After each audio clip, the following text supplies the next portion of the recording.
vamos a hablar de un tema que a muchos les molesta, a otros les da igual y es el famoso ruido. Les vamos a contar la historia específicamente de don Manuel, que nos contaba a nosotros que él vive cerca de una calle principal y resulta que al inicio el ruido de los carros y las motos pues le daba igual, no le parecía tan grave, pero con el tiempo empezó a sentir que ya no descansaba bien. Las noches se le hacían pero eternas, su presión arterial subió y empezó a notar que estaba más irritable de lo normal. Su familia lo animó a consultar a un especialista y descubrió que el exceso de ruido le había afectado su audición y además de eso su salud emocional. Según la Organización Mundial de la Salud, 1 de cada 5 personas en el mundo está expuesta a niveles de ruido perjudiciales para la salud. Y en Latinoamérica los estudios muestran que el ruido urbano no solo afecta al oído, sino también la calidad del sueño, el rendimiento laboral y el bienestar emocional. Por eso es que hoy vamos a hablar del ruido y su impacto en la salud emocional y física junto a la audióloga Silvia Bonilla, quien nos explicará cómo detectar sus efectos, qué medidas preventivas tomar y sobre todo qué hacer cuando el ruido ya está pasando la factura en nuestra vida diaria. ¿Cómo está, doctora? Qué gusto tenerla por acá en la revista. Hola, muy buenos días. Feliz de estar con ustedes esta mañana hablando de este tema que generalmente nosotros siempre estamos rodeados de ruido, pero muy poca atención le prestamos. Sí, pero ¿qué podemos definir como ruido? Porque para mí algo, por ejemplo, que puede parecer un ruido para otra persona es simplemente un sonido. Por ejemplo, una persona que tenga un vecino que toque batería. Correcto. De hecho, el ruido se define así como un tema subjetivo porque no a todas las personas nos afecta el ruido de la misma forma. Tal vez yo tengo un perrito y para mí el perrito está ladrando todo el día, a mí no me molesta, pero a mi vecino ese ruido del perrito ladrando todo el día pues sí le genera cierta molestia. Entonces el ruido se puede definir como un sonido que puede ser intenso y que subjetivamente a mí me va a molestar, pero que a niveles intensos puede ser que puede afectar la audición directamente o puede afectar nuestro cuerpo. También pensemos en el ruido de cuando no nos podemos comunicar, como cuando vamos a un restaurante o a un bar y tenemos que elevar nuestra voz, el volumen de nuestra voz para poder conversar. Entonces el ruido también se podría definir como ese nivel de sonido intenso en donde yo tengo que subir la voz para poder mantener la comunicación con otra persona. Pasa mucho, por ejemplo, después de los 35 años que uno va a un restaurante que tiene música en vivo, que hay música muy alto y le empieza a incomodar lo que antes más bien uno decía, entre más alta la música, mucho mejor. ¿Qué es lo que pasa en nuestro cerebro, en nuestro oído entre los 35 y 75 años que ya no es la misma tolerancia? Lo que sucede es que nuestro cerebro tiene sistemas de filtro que puede seleccionar o elegir los sonidos que nosotros escuchamos y puede también tener habilidades auditivas en donde nosotros podemos desempeñarnos mejor en ambientes ruidosos. Y con el paso del tiempo y conforme vamos sumando años a nuestra vida, estos sistemas de filtro se pueden ir deteriorando o nuestro cerebro va poniendo su energía y su fuerza en otras partes del cuerpo que son más importantes. Entonces, en adultos mayores y en personas después de los 50 años se ve que tendemos a tener como cierta sensibilidad, ¿verdad?, a los ruidos y tendemos a evitar ambientes en donde no podemos comunicarnos y donde hay sonidos que nos pueden parecer molestos.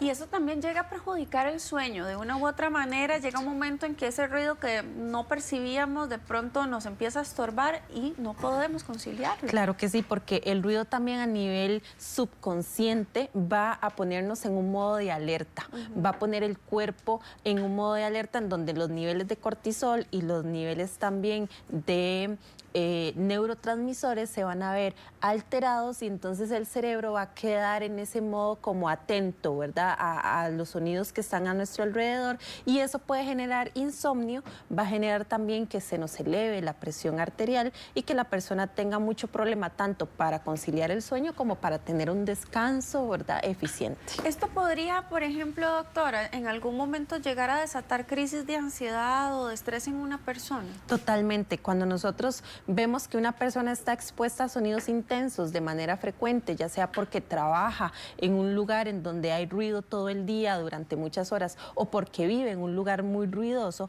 esto va a hacer que esta persona pueda desarrollar niveles de ansiedad y de estrés elevados y eso puede también generar que esta persona tienda a aislarse, que no quiera participar en actividades en donde hay mucho ruido porque le genera cierta molestia a nivel subconsciente. Ok, vamos a aprovechar que casi se me va este saludito de cumpleaños para Yesenia, que es televidente de la revista y que nos dice que está de cumpleaños. Antes de que se me vaya la pajarita, pero soy medio dispersa, le mandamos un abrazo, un besote, Yesenia, que cumpla muchísimos más y que Dios la bendiga muchísimo y siga con nosotros aquí en la revista también muchos años más. Y aprovecho también para contarles que ustedes tienen a disposición nuestra línea de WhatsApp para que le haga la consulta que usted desee a nuestra doctora, la audióloga Silvia Bonilla, relacionado siempre con este tema. Aquí estaremos leyendo sus consultas y sus mensajitos.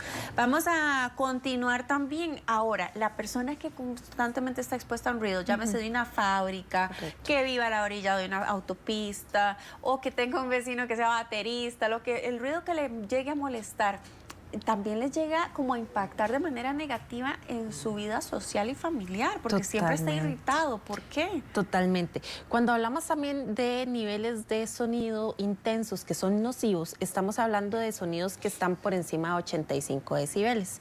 Esto quiere decir que cuando yo puedo medir con un dispositivo que se llama sonómetro o incluso con el celular, hoy en día también tenemos aplicaciones que podemos descargar para tener cierto conocimiento del nivel de intensidad de volumen al que nosotros nos estamos exponiendo.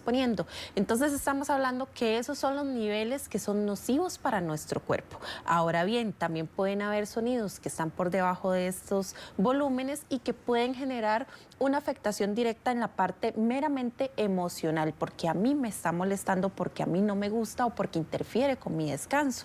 Entonces esto puede hacer también que la persona diga, no, es que a mí no me gusta ir a los restaurantes porque ahí suenan los platos o suenan los instrumentos de cocina cuando están preparando algún platillo, y eso a mí me genera una molestia.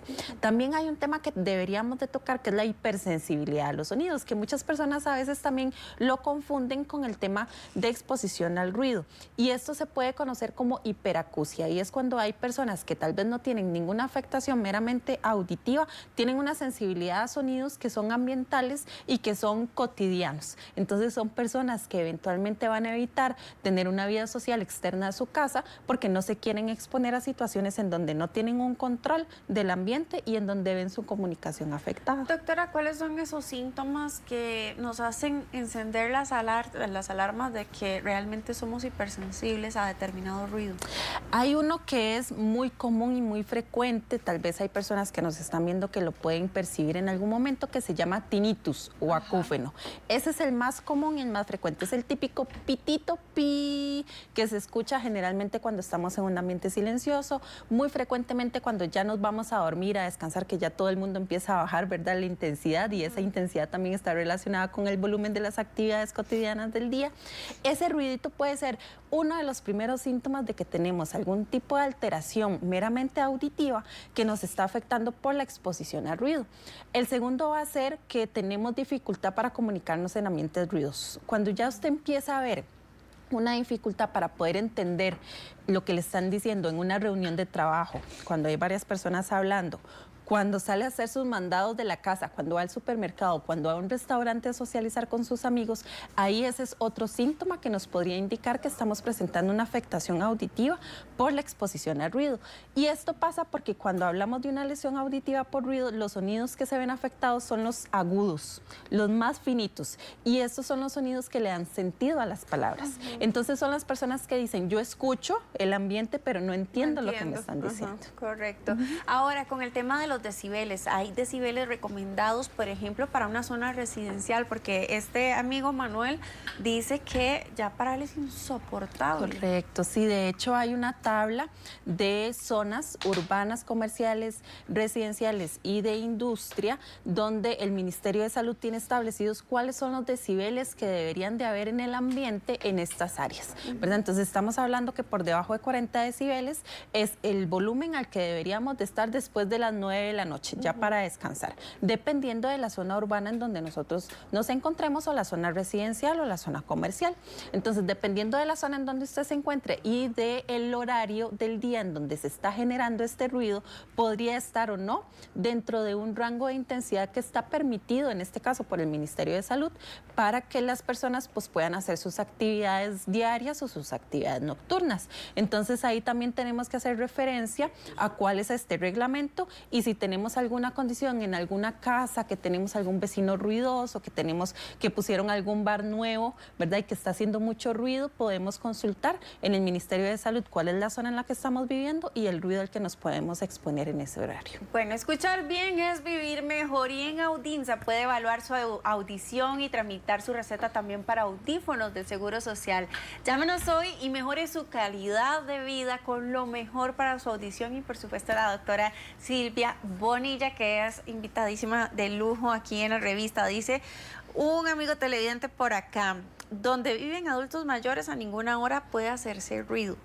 Pero depende mucho de la zona urbana en donde nos encontremos. Sí, entonces ahí tenemos que consultar el reglamento del ministerio. Dice también Ana: buenos días, el estar expuesta al televisor a alto volumen puede ocasionarme pérdida auditiva a mí. La persona que le hizo la audiología a mi mamá en la clínica me dijo que no, pero yo tengo duda.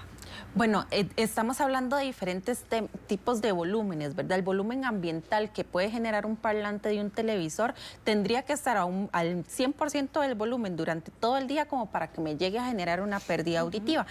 Sí es cierto que cuando estamos utilizando audífonos para escuchar, ya sea con el celular, ver nuestros videos, escuchar música, o porque trabajamos con computadoras y necesitamos estar con audífonos para trabajar o para estudiar, ese volumen que está directamente más en contacto con nuestros oídos sí podría llegar a generar una pérdida auditiva. Entonces depende mucho de la fuente de sonido, en este caso el parlante, y qué tan cercano a nosotros vaya a estar y la cantidad de horas de exposición. Bueno, también, doctora, para quienes hayan sufrido ya algún tipo de daño a nivel de audición por esta exposición constante a los ruidos, ¿hay algún tipo de terapia para sentir por lo menos un alivio o, no sé, tal vez aliviar esa molestia que genera? Lo más importante aquí es saber que la pérdida auditiva que es generada por el ruido es 100% prevenible, es el único tipo de pérdida auditiva que podemos prevenir.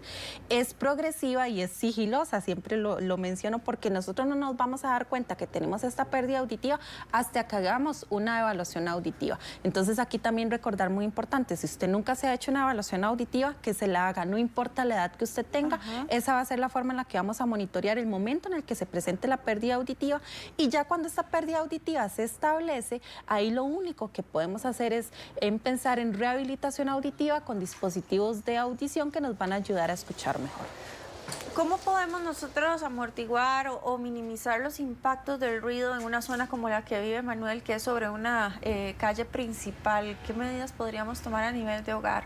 Ahí en la casa podríamos pensar en sistemas de amortiguamiento del sonido. Podemos pensar en alfombras, podemos pensar en cortinas, podemos pensar en vidrios antirruido, podemos pensar también en amortiguadores o paneles antirruido que podemos poner en las paredes para de alguna forma aislarnos nosotros de esos sonidos que son molestos. Ahora bien, también recordemos que tenemos que hacer un ejercicio, porque muchas veces hay personas que se aíslan del sonido, pero son sonidos que son cotidianos. Entonces tenemos que identificar de verdad cuándo es un ruido que podría estar afectando nuestra calidad de vida, y cuándo es un ruido que me está generando alguna molestia por alguna condición especial que estoy presentando. ¿Cuáles serían esos grupos de población más vulnerable al ruido? Uno tendría a pensar que pueden ser los adultos mayores, incluso también los bebés, los extremos. Ajá, los extremos, pero en realidad son las personas jóvenes, las personas que están activas hoy en día, tanto a nivel laboral como a nivel social, porque ese ruido es el que se encuentra en nuestro ambiente y en nuestras actividades sociales y laborales. Entonces, personas entre los 25 y los 50 años son las que estamos más expuestas a esos niveles de sonido que son altamente nocivos en nuestra salud en general. Le agradecemos muchísimo, doctora Silvia Bonilla, por acompañarnos el día de hoy, pues enseñarnos un poquito Gracias más de a ustedes. salud auditiva. Continuamos con más, Josito.